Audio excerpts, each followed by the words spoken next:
Good morning, traders. If you get a chance, be sure and like my video and leave some comments below if you get a chance and stuff. So, pretty much what I'm saying here, last trading day of the week, as tomorrow is Good Friday and the markets are closed. So, just be very mindful of that. So, to me, it looks to uh, what the highest probability, in my opinion, is playing out here. So, basically, right above us, this little blue line here, that is Friday's close, and we know volatility. We're coming off an extremely high level on volatility. It looks to me like there's a really good chance that we're going to be moving back into Friday's close at some point today, and maybe even close around there. We never know. So we definitely got to keep that scenario in the back of our minds, assuming we don't get a deal announced today, uh, a trade deal announced today with the first tariff deal uh, announced today. It looks like uh, the international leaders, we're right about there. It's about time for it to happen. We even have Xing uh, talking to his neighbors in Asia, trying to get them on his side there, his Asian partners. So it looks like it's starting to heat up. Like Trump might be ready to close the deal on some of this stuff too. So let's definitely keep an eye on this. That could be definitely be happening here. And in that situation, we can still go up to 5,600. We could have one hell of a rip your head off day. You never know. But right now, technically, uh, things that I'm looking at here, we broke critical support yesterday morning, and we back tested that support area. See those wicks we have up here on the 1 hour? Could not find any buying sentiment after having 2 days of sideways consolidation, and so markets did migrate all the way back down to uh, uh, last week's value. Okay, the last week's central pivot. This is our central pivot, so that's where the most volume hit in last week's trading. If you add up all the volume to the upside and downside, this is where it actually hit. We came down right into that, immediately found some responsive buyers. Okay, and as you can see here, how we had those long 1 hour wicks there into last week, and we just tagged that central pivot and immediately. So that tells us right there on a week to week basis that we do have still buyers trying to come in here and buy this dip. So relative healthy buyers coming in buying this dip. So let's be very mindful of that if you're trying to short this. Okay, so so like I said yesterday morning, had a bunch of wicks that rejected. So we came down. You know, so let's definitely keep an eye on that scenario. Came right down near our expected move low for the week, which was very extended anyway, and found buyers. So what is my main takeaway here? So let's see here. Uh,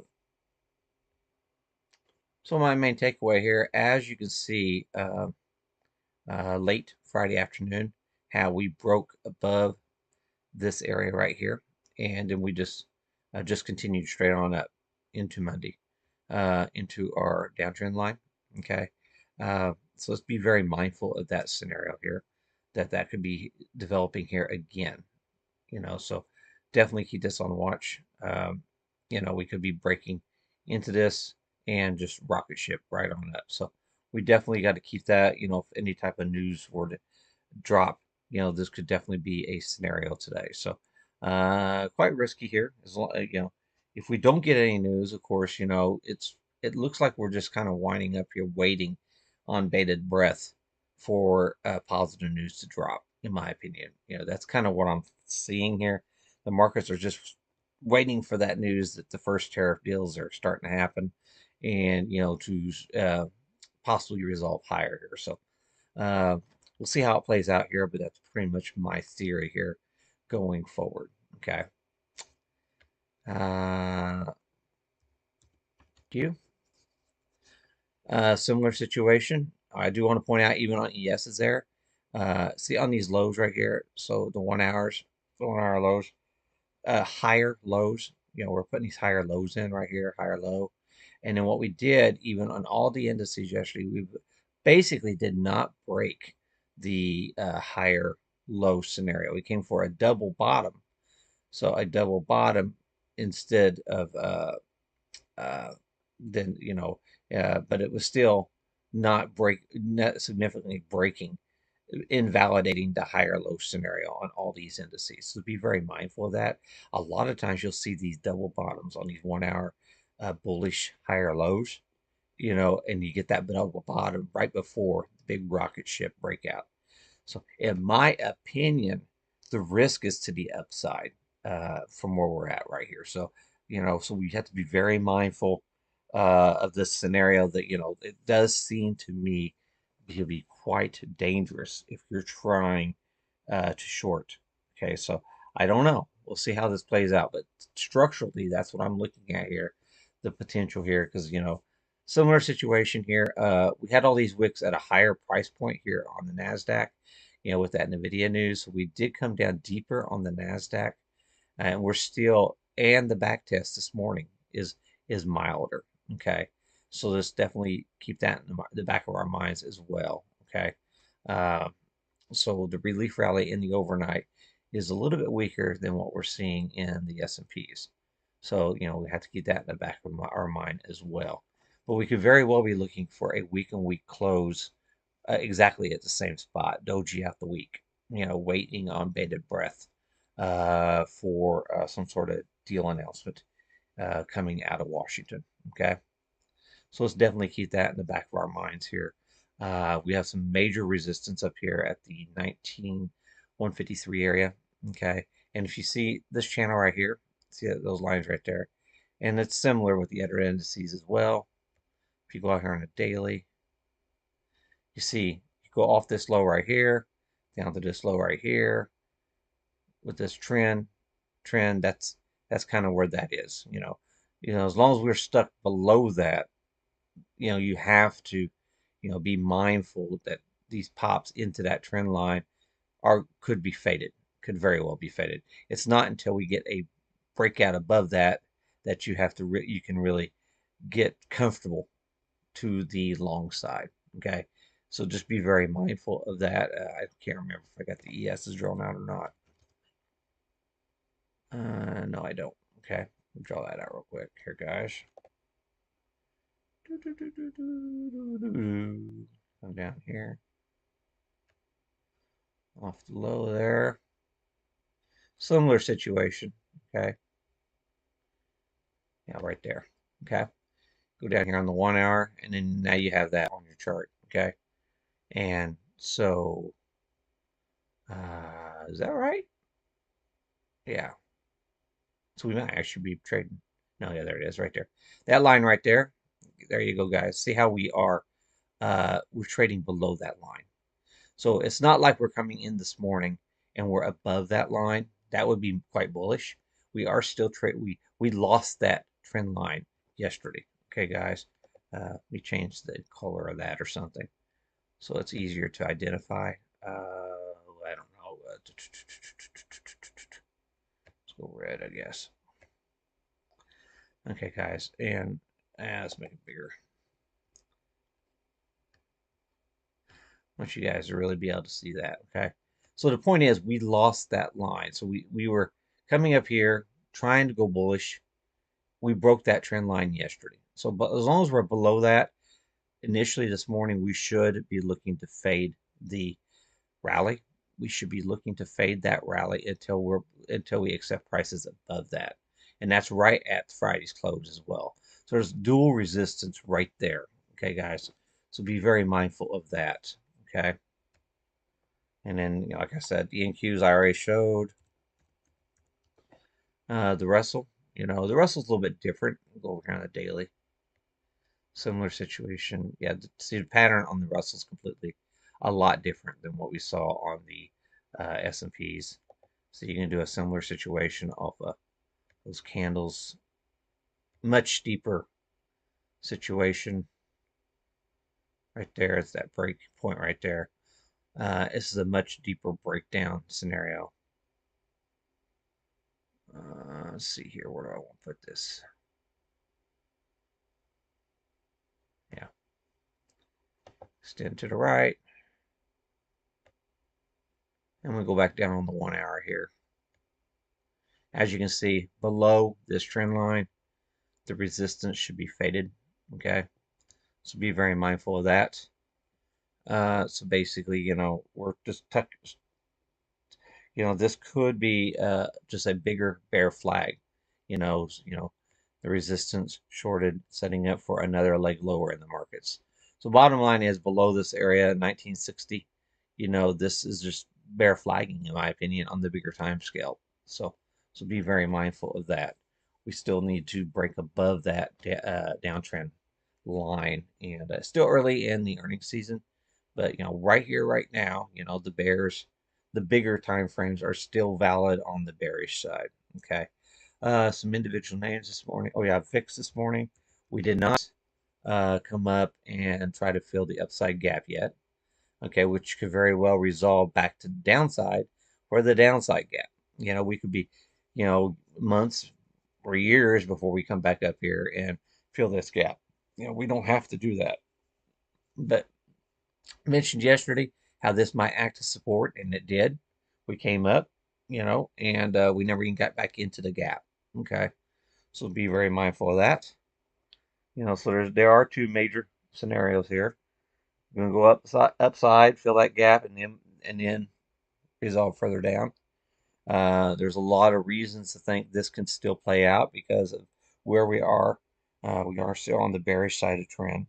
If we were to find uh, some sellers in today's session, that could very well still play out. So definitely keep that in watch in today's trading. Okay. Okay. As far as pre-market this morning, we have Nvidia over $100. That's bullish. Okay. Um, so we're holding a critical support. So this is a head and shoulders. We are holding above that neckline of that head and shoulders. So heads up into the neckline area. So it's a little bit more bullish here on that. We are slightly above last week's point of control as well. A little slightly central pivot, I mean. So that's a little bit more bullish coming down through here. Palantir has been very, very bullish this week into a double topping area, into a bigger head and shoulders. You can see a very clear head and shoulders pattern in a bigger time frame. That may or may not play out in shorter time frames. The head and shoulder is a little bit different. So just be very mindful of that. This looks like a shoulder down here. Okay, but the shoulder build a base up here. So it's kind of, that's not a clean head and shoulders there. It's more clean up here. This being the shoulder high. That looks like a cleaner head and shoulders for the bigger pattern. In that case, you're 64, 96. You're looking a move to potentially 120, 130 if that pattern were to play out on the Palantir, 120, 130 on this bigger time frame. So heads up on that. I don't know if the markets are ready for that. Okay. Taiwan Semi does report this morning. It is not out yet. It doesn't look like. It hasn't dropped. Let me look over here on the live news this morning.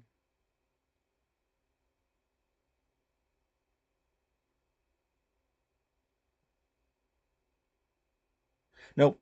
Nope. The news is not quite yet at the time of this video. So be on the lookout for Taiwan Semi to hit. We had our first semi yesterday hit, and that was ASML, and it did sell on the news. Okay, so ASML did sell off after even having such a bad price action into earnings. It did sell off on the its earnings news, so be mindful of that.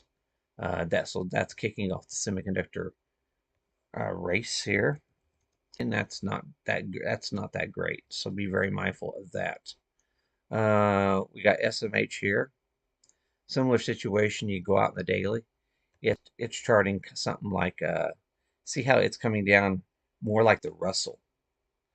You guys see that the slope here? It's acting more like the Russell, much more bearish than than the broader markets. So be very mindful of that. Um, so what main takeaway can I have here?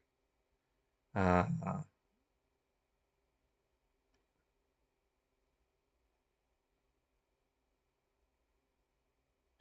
I'd say right there is a major inflection point. See those bottoms right there? Extend to the right. So we want to be above that trend line, in my opinion, going forward here. And guess what? That's what we're trading. We're trading right along that trend line. Early on this morning, we are trying to expect price right on the top of the bullish side of that. So be very mindful of that. That's actually showing a slight bid in the markets, in my opinion, early on this morning. Heads up on that, SMH. Just giving us a little bit more bullish scenario early on this morning. Tesla this morning, pretty much just sideways. We are below the week-on-week central pivot. A little bit more bearish price action. PABA trading above this week's central pivot. We do have the Chinese minister. He's in the news this morning. Week on week. Not really a whole lot of stuff going on here. Okay, on that. And in my core tickers, Apple was actually looking as a short. A lot of people took swing shorts in Apple yesterday.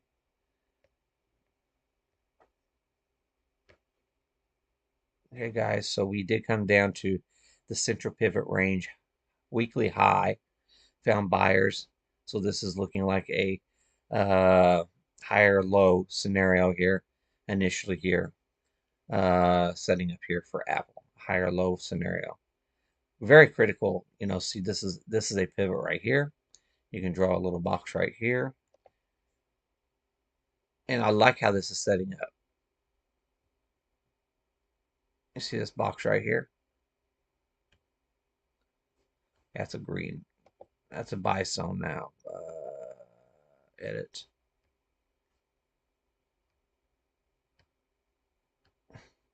So this is a buy zone. This was a rejection zone.